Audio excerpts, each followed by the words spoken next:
Hadirin sekalian, sebuah fenomena luar biasa sedang terjadi yang sulit dipercaya. Pernahkah Anda bertanya-tanya mengapa paket perjalanan ke Indonesia yang mahal justru semakin diminati? Staf Biro Perjalanan di Wina bertanya-tanya dengan ekspresi tidak percaya, apakah benar-benar tidak apa-apa menghabiskan biaya sebesar ini untuk ke Indonesia? Tahukah Anda, kelompok konservatif kelas menengah Austria yang seumur hidupnya hampir tidak pernah menginjakkan kaki keluar Eropa, tiba-tiba memutuskan untuk terbang ke Asia.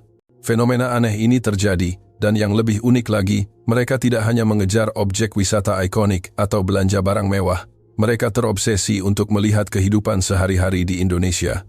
Hal ini bahkan cukup serius hingga menarik perhatian Biro Pariwisata Austria untuk melakukan investigasi.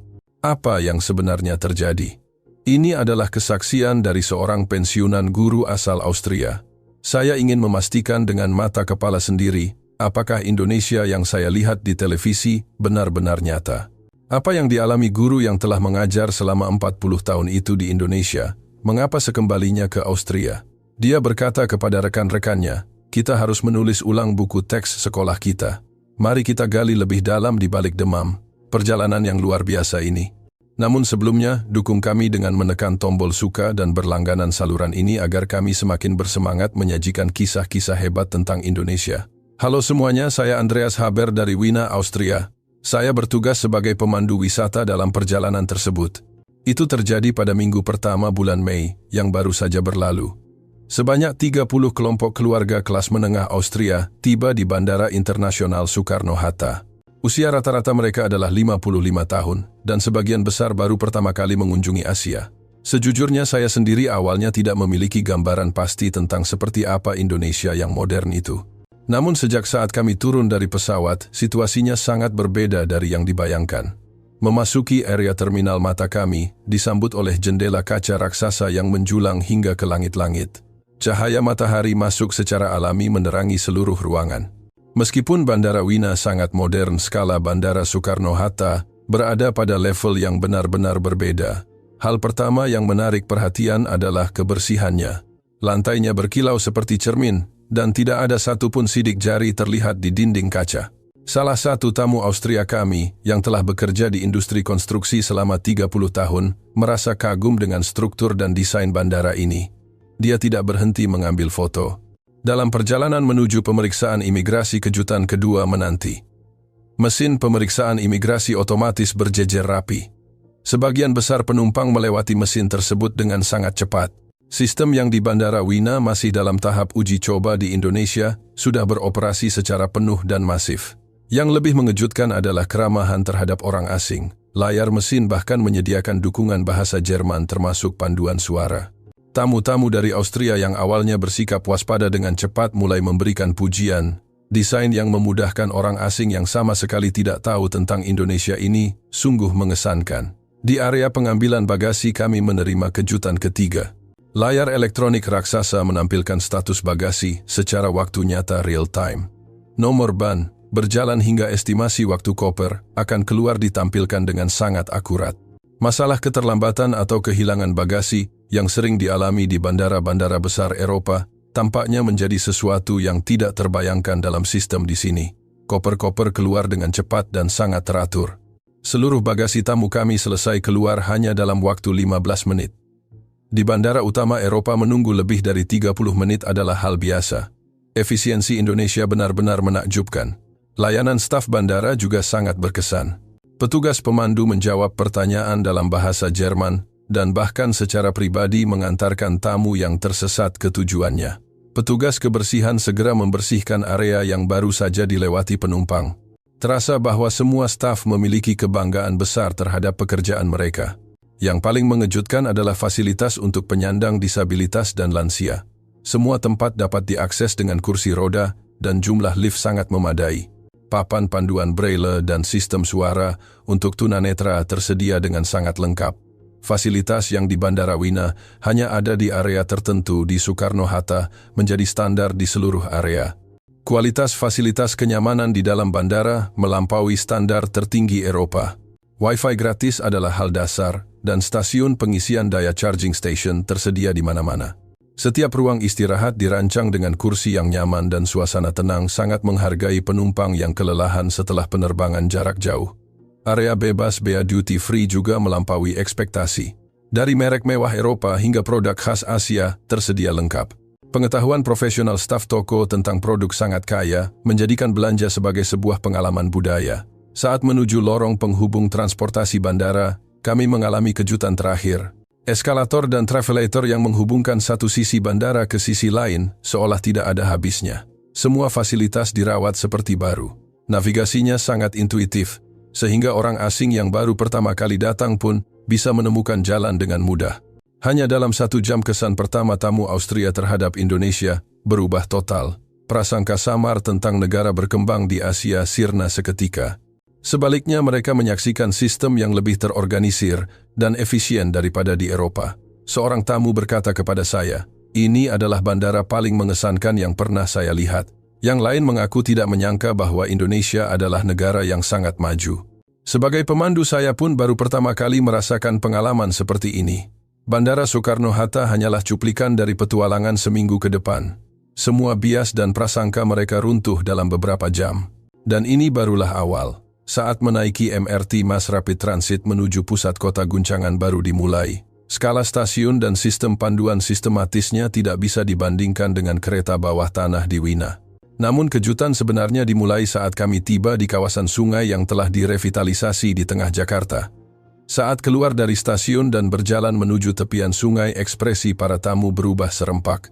Mereka tidak percaya bahwa di jantung Jakarta yang paling sibuk terdapat sungai dengan air yang mengalir jernih.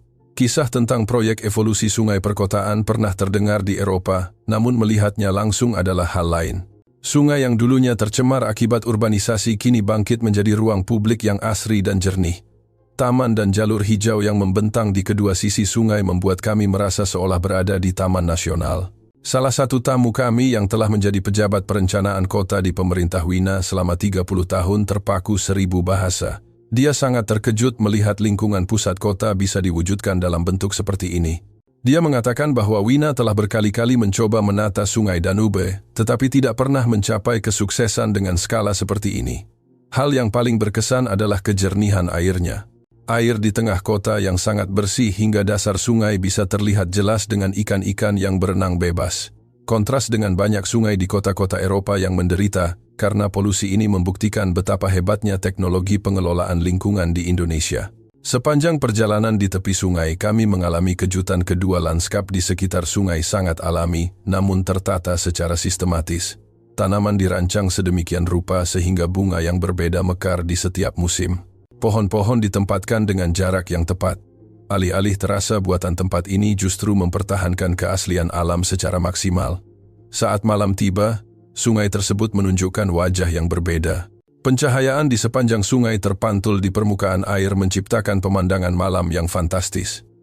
Di Austria, pemandangan malam sungai Danube sangat terkenal, tetapi pemandangan di sini berada pada dimensi yang berbeda. Istilah oase hijau di tengah kota adalah gambaran yang paling tepat. Yang lebih mengejutkan lagi adalah bagaimana warga setempat memanfaatkan ruang ini. Karyawan kantor keluar untuk berjalan-jalan saat jam istirahat, warga membawa keluarga mereka bersantai. Tempat ini bukan sekadar objek wisata, melainkan ruang istirahat harian bagi warga. Pemanfaatan ruang kota seperti ini sulit ditemukan di Eropa. Kawasan komersial di sekitarnya juga mengesankan. Kafe-kafe estetik, deretan toko modern, dan berbagai fasilitas komersial berpadu harmonis. Revitalisasi sungai tidak hanya memperbaiki lingkungan, tetapi juga menggerakkan ekonomi lokal. Wina telah mencoba berkali-kali untuk merevitalisasi distrik lama, namun belum mencapai hasil seperti ini. Satu hal yang sangat berkesan adalah kegiatan budaya. Secara rutin, diadakan berbagai pertunjukan budaya dan festival musiman di tepi sungai. Sungai bukan sekadar saluran air, melainkan ruang budaya bagi warga. Banyak kota di Eropa yang pusing karena kurangnya ruang budaya, namun Indonesia menemukan solusi unik ini. Kami juga mengunjungi pusat informasi terdekat. Sejarah masa lalu sungai, masa kini, hingga proses evolusinya dijelaskan secara mendetail.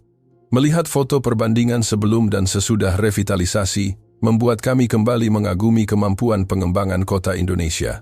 Mengubah sesuatu yang tampaknya mustahil menjadi kenyataan. Kekuatan eksekusi dan teknologi mereka sungguh luar biasa.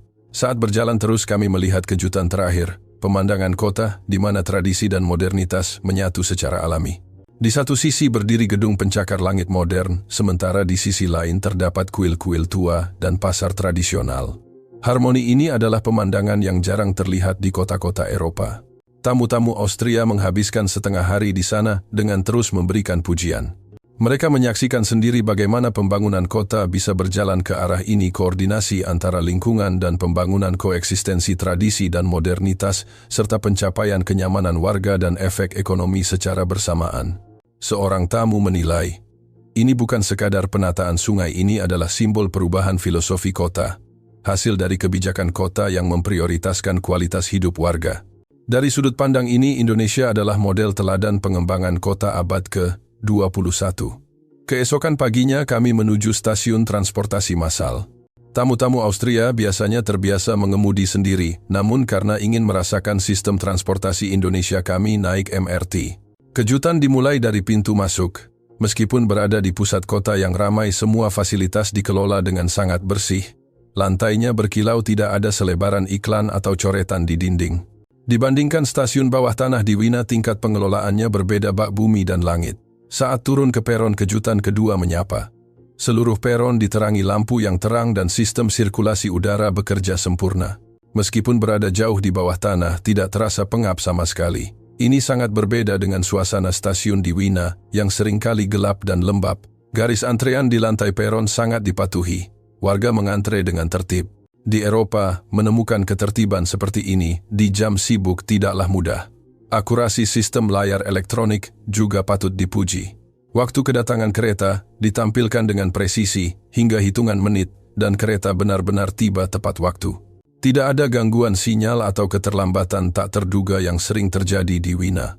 Keandalan sistem ini benar-benar meningkatkan kualitas hidup harian. Kejutan terbesar datang saat kereta tiba. Kendaraan tampak bersih seperti baru dan interiornya luar biasa. Kursi yang nyaman, lantai tanpa sampah sedikit pun dan pegangan tangan yang berkilau. Di Wina, vandalisme atau fasilitas yang rusak adalah pemandangan umum, tetapi di sini sama sekali tidak ditemukan. Tingkat kebisingan di dalam kereta juga sangat rendah, hampir tidak terdengar suara mesin. Penumpang berbicara dengan suara rendah agar tidak mengganggu orang lain. Kesadaran warga seperti ini adalah level yang harus dipelajari oleh Austria. Budaya tenggang rasa juga sangat menyentuh. Meskipun anak muda duduk di kursi prioritas, mereka akan secara spontan berdiri jika ada lansia atau ibu hamil yang masuk. Suasana itu bukan karena dipaksa, melainkan dianggap sebagai kewajaran. Kesadaran sosial ini adalah standar yang sulit ditemukan di Austria. Sistem navigasi saat berpindah jalur transfer juga luar biasa. Meskipun strukturnya kompleks, tandanya sangat intuitif. Penggunaan bahasa Inggris yang akurat dan pembedaan jalur dengan warna sangat sistematis jauh lebih mudah digunakan daripada stasiun sentral Wina yang rumit. Setibanya di stasiun pusat kota, kami melihat hub transportasi dunia yang dikelola sempurna. Meskipun digunakan oleh jutaan orang, kebersihannya tetap terjaga. Fasilitas toilet yang bersih, toko kelontong kafe, hingga bank terintegrasi dengan baik. Transportasi di Indonesia dirancang sebagai ruang hidup, bukan sekadar sarana pindah tempat. Fasilitas Wi-Fi gratis dan pengisian daya sangat mengesankan. Sistem bus Transjakarta juga tidak kalah hebat. Saat menunggu di halte, semua bus tiba tepat waktu, sesuai dengan yang tertera di layar elektronik. Bus dirancang dengan lantai rendah low deck, agar pengguna kursi roda atau kereta bayi bisa naik dengan mudah. Layanan pengemudi yang ramah, bahkan memberikan panduan dalam bahasa Inggris untuk turis asing, sungguh mengejutkan. Layanan taksi juga mendapat pujian. Semua taksi dikelola dengan bersih dan pengemudi memiliki semangat layanan yang luar biasa. Mereka tidak hanya mengantar ke tujuan dengan akurat, tapi juga memberikan informasi wisata singkat. Sistem tarif transparan, sehingga tidak perlu khawatir ditipu. Biaya transportasi massal yang sangat terjangkau dengan sistem transfer gratis antar moda juga jauh lebih murah dan nyaman dibanding kota-kota besar di Eropa. Tamu Austria merasa bahwa transportasi di Indonesia bukan sekadar alat gerak, melainkan infrastruktur sosial yang meningkatkan martabat hidup. Mereka menilai Indonesia memiliki salah satu standar tertinggi di dunia dalam hal akurasi, kebersihan, kenyamanan, dan aksesibilitas. Pada hari ketiga siang hari, terjadi hal yang tidak terduga. Salah satu tamu Austria tiba-tiba merasa pusing. Bapak Johan 68 tahun biasanya mengonsumsi obat tekanan darah tinggi. Mungkin karena kelelahan perjalanan dan jet lag kondisinya menurun. Keluarganya sangat khawatir, dan kami segera menuju unit gawat darurat UGD, rumah sakit besar terdekat. Sejujurnya saya sempat khawatir tentang bagaimana warga asing akan diperlakukan di rumah sakit Indonesia. Di Austria UGD selalu penuh sesak, dan waktu tunggu sangat lama. Namun saat tiba di rumah sakit semua kekhawatiran hilang. Di pintu masuk UGD terlihat sistem yang sangat terorganisir. Staf administrasi menggunakan bahasa Inggris yang fasih dan segera menghubungkan kami dengan layanan penerjemah bahasa Jerman. Di Austria, layanan penerjemah harus dipesan jauh-jauh hari, tetapi di sini tersedia secara instan. Proses pendaftaran sangat cepat. Memasukkan data pasien, konfirmasi asuransi, hingga pembagian diagnosis hanya memakan waktu 10 menit. Semuanya diproses secara digital tanpa dokumen kertas yang menumpuk. Di Austria, hanya untuk konfirmasi asuransi bisa memakan waktu 30 menit. Lingkungan rumah sakit juga melampaui ekspektasi. Meskipun di UGD suasananya seperti lobi hotel mewah. Sofa yang bersih, pencahayaan terang dan suasana tenang mengurangi kecemasan pasien. Sistem penyaring udara dan pengaturan suhu membuat pasien merasa nyaman saat menunggu. Sistem triase klasifikasi tingkat keparahan berjalan sangat sistematis. Perawat segera menilai kondisi Johan dan karena dikategorikan darurat menengah, dia bisa menerima tindakan dalam waktu 30 menit. Di Austria hal ini bisa memakan waktu berjam-jam. Saat masuk ke ruang pemeriksaan kejutan lain menanti. Dokter bisa berkomunikasi dalam bahasa Inggris dan memiliki pengalaman studi di Eropa. Dokter memeriksa riwayat penyakit secara detail, bahkan mengecek interaksi obat yang dibawa dari Austria. Profesionalisme medis kelas internasional ini sungguh mengesankan. Keramahan tenaga medis sangat menonjol. Mereka menjelaskan proses pemeriksaan dengan detail, berbeda dengan suasana rumah sakit di Austria yang cenderung formal dan dingin. Ini adalah contoh sempurna layanan kesehatan yang berpusat pada pasien. Seluruh pemeriksaan seperti EKG ronggen dada hingga CT scan selesai dalam waktu 1 jam. Di Austria, untuk mendapatkan jadwal CT scan saja harus menunggu 2-3 minggu. Hasilnya pun bisa dikonfirmasi secara waktu nyata.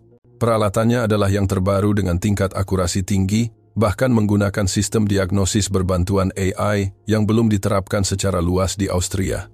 Teknologi medis di Indonesia berkembang jauh lebih cepat daripada di Eropa. Perhatian perawat juga sangat menyentuh. Mereka terus memantau kondisi Johan dan menjawab pertanyaan keluarga dengan tulus. Mereka menyediakan layanan kesehatan menyeluruh yang mempertimbangkan ketenangan psikologis pasien. Untungnya, hasilnya tidak serius. Hanya gejala sementara akibat kelelahan. Dokter memberikan resep obat yang juga bisa dilanjutkan saat kembali ke Austria kelak. Layanan farmasi juga luar biasa. Apoteker menjelaskan cara minum obat dalam bahasa Inggris dan menempelkan label bahasa Inggris agar pasien tidak bingung saat pulang ke negaranya. Layanan semacam ini sulit ditemukan, bahkan di rumah sakit terbaik di Austria. Yang paling mengejutkan adalah biayanya. Total biaya UGD konsultasi dokter berbagai tes dan obat-obatan hanya 1/10 dari biaya di Austria. Meskipun asuransi Austria tidak berlaku, harganya tetap sangat masuk akal. Dari pendaftaran hingga keluar rumah sakit hanya memakan waktu 3 jam. Kecepatan ini tidak terbayangkan di Austria. Saya tidak tahu sistem medis Indonesia begitu maju adalah komentar serempak tamu-tamu kami. Kepercayaan mereka terhadap Indonesia semakin mendalam setelah pengalaman ini. Hari keempat adalah perjalanan belanja di kawasan pusat kota Jakarta seperti Sudirman Tamrin. Tamu Austria ingin merasakan budaya komersial Asia. Saat memasuki kawasan pusat perbelanjaan, pengalaman yang melampaui ekspektasi dimulai. Seluruh blok dirancang seperti taman bertema belanja yang luas. Jalur pejalan kaki lebar, bersih dan asri. Kontras dengan kawasan komersial tradisional di Austria yang sempit dan tidak beraturan. Di toko kosmetik pertama, kejutan besar terjadi. Bukan sekadar memajang produk, setiap merek memiliki ruang pengalaman unik. Ada area coba produk, layanan konsultasi dengan perias profesional, bahkan kafe kecil di dalamnya. Standar layanan staf toko melampaui department store termewah di Wina. Mereka memberikan konsultasi pribadi berdasarkan jenis kulit tanpa memaksa membeli. Sebagian besar staf fasih berbahasa Inggris, dan beberapa bahkan bisa bahasa Jerman dasar, atau menggunakan aplikasi penerjemah waktu nyata. Di toko pakaian kejutan kedua datang. Staf tidak sekadar menjual baju, mereka menawarkan proposal gaya hidup lifestyle proposal yang disesuaikan dengan preferensi pelanggan. Dekorasi toko sangat artistik dan tema tampilan selalu berubah untuk menarik perhatian. Belanja di sini adalah hiburan entertainment. Saat berpindah ke kawasan pasar malam modern, kejutan lain datang. Meskipun sudah lewat pukul 11 malam, semua toko masih penuh energi. Budaya kota 24 jam ini tidak terbayangkan di Austria. Tingkat keamanan yang sangat baik membuat kami bisa menikmati belanja malam dengan tenang. Indonesia adalah hub mode global di mana pembeli dari seluruh dunia berkumpul. Skala pasar seperti ini sulit ditemukan di Eropa. Keharmonisan antara pasar tradisional dan mal modern sangat mengesankan. Di pasar lama kita bisa merasakan kehangatan nostalgia, sedangkan di mal modern kita merasakan tren terbaru. Budaya makanannya juga luar biasa. Dari jajanan kaki lima hingga restoran mewah, semuanya dikelola secara sistematis dengan standar kebersihan setara Eropa. Penggunaan teknologi digital seperti pemesanan lewat kode QR, pengecekan stok waktu nyata, dan sistem pembayaran seluler sangat masif. Dibandingkan toko di Austria yang masih manual sistem, di sini terasa 10 tahun lebih maju. Sistem pembayaran tanpa tunai sangat praktis. Kartu kredit asing dan pembayaran seluler diterima di mana-mana. Sistem bebas pajak tax-free untuk turis asing juga sudah otomatis dan mudah diproses di bandara tanpa perlu menunggu lama. Efisiensi layanan pengiriman delivery bahkan menyediakan pengiriman di hari yang sama atau pengiriman internasional yang aman. Tamu Austria benar-benar terpesona oleh budaya komersial Indonesia yang memaksimalkan pengalaman pelanggan. Hari kelima kami mengunjungi kawasan sungai besar seperti di daerah Ancol atau PIK. Tamu Austria yang terbiasa dengan sungai Danube sangat penasaran. Saat tiba, semua orang berseru kagum. Sungai besar yang membelah kota ditata dengan sangat indah. Skala sungainya tidak kalah lebar dari Danube. Fasilitas taman sangat sempurna. Jalur lari, jalur sepeda, dan fasilitas olahraga tertata sistematis. Warga piknik dengan menggelar tikar menikmati bekal dengan santai. Di Wina taman biasanya hanya untuk jalan-jalan tenang, tetapi di sini taman benar-benar menjadi ruang hidup warga. Kesadaran warga untuk menjaga kebersihan sangat tinggi. Sampah selalu dibuang pada tempatnya, dan fasilitas umum dirawat bersama. Budaya olahraga sangat kental, dari anak muda hingga lansia menikmati fasilitas olahraga gratis yang terawat baik. Pemandangan malam dari tepi sungai sangat spektakuler. Lampu-lampu gedung pencakar langit terpantul di air menciptakan panorama yang sangat modern. Layanan transportasi air seperti perahu wisata beroperasi secara sistematis. Yang paling mengharukan adalah melihat semua lapisan masyarakat kaya maupun kurang mampu berbaur secara alami di ruang publik yang sama. Keharmonisan sosial ini adalah pemandangan yang jarang terlihat di Eropa. Indonesia berhasil mencapai keseimbangan antara pembangunan kota dan perlindungan lingkungan. Kesadaran lingkungan warga sangat tinggi dan kualitas air sungai terus membaik. Keamanan di taman terjamin dengan adanya petugas patroli dan fasilitas darurat sehingga keluarga bisa berjalan-jalan dengan tenang bahkan di larut malam. Tamu-tamu Austria benar-benar memahami budaya santai dan solidaritas warga Indonesia. Mereka menyaksikan masyarakat sipil di mana kebebasan individu dan ketertiban umum selaras sempurna. Standar budaya warga ini bahkan sulit ditemukan di kota-kota Eropa yang bangga akan sejarahnya. Pada awal Juni, setelah menyelesaikan perjalanan seminggu, para tamu kembali ke Austria.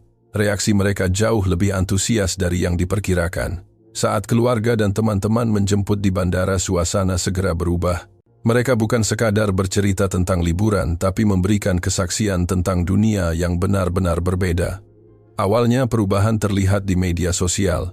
Foto-foto Bandara Soekarno-Hatta yang megah, sungai yang bersih, MRT yang berkilau, dan pemandangan malam yang fantastis memberikan kejutan bagi warga Austria lainnya. Banyak yang baru tahu bahwa Asia memiliki tempat seperti ini. Media lokal Wina mulai memperhatikan. Koran harian terbesar memuat wawancara warga yang baru pulang dari Indonesia di halaman utama. Orang-orang yang tadinya tidak tertarik pada Asia, kini mulai mendefinisikan ulang pandangan mereka tentang Indonesia. Industri pariwisata meledak. Pertanyaan tentang paket wisata ke Indonesia meningkat 500% dibanding tahun lalu. Bukan lagi sekadar wisata melihat candi, tapi permintaan untuk pengalaman hidup harian di Indonesia meningkat pesat. Biro perjalanan kami bahkan harus menambah staf khusus Indonesia. Sekolah bahasa mulai dipenuhi siswa yang ingin belajar bahasa Indonesia. Ketertarikan pada kuliner dan produk teknologi Indonesia juga meningkat. Warga Austria menyadari bahwa Indonesia bukan sekadar kepulauan di Asia, melainkan masyarakat maju yang patut dipelajari dalam hal inovasi teknologi sistem medis dan kesadaran sipil. Banyak orang tua yang menyarankan anak cucu mereka untuk mengunjungi Indonesia demi pendidikan karakter dan wawasan. Di kalangan anak muda, ketertarikan pada IT dan industri kreatif Indonesia tumbuh subur. Universitas Wina bahkan berencana membuka studi tentang model pembangunan ekonomi dan sistem sosial Indonesia tahun depan. Melihat perubahan ini, saya sendiri sangat terkejut. Saya tidak menyangka perjalanan 1 minggu akan membawa dampak sosial sebesar ini di Austria. Kesaksian dari orang-orang yang melihat wajah asli Indonesia telah menanamkan persepsi baru di seluruh masyarakat Austria. Indonesia bukan lagi sekadar tujuan wisata, melainkan simbol kemajuan baru yang dihormati. Semua perubahan ini bermula dari perjalanan 1 minggu di bulan Mei itu. Siapa sangka pengalaman 30 keluarga bisa memengaruhi persepsi seluruh bangsa Austria. Inilah kekuatan sejati yang bisa ditunjukkan Indonesia kepada dunia. Terima kasih telah menyimak kisah tentang bagaimana kelas menengah Austria jatuh cinta pada Indonesia. Bagaimana menurut Anda? Silakan tinggalkan komentar Anda. Jika Anda menyukai kisah ini, jangan lupa tekan suka dan berlangganan. Sampai jumpa di kisah luar biasa berikutnya.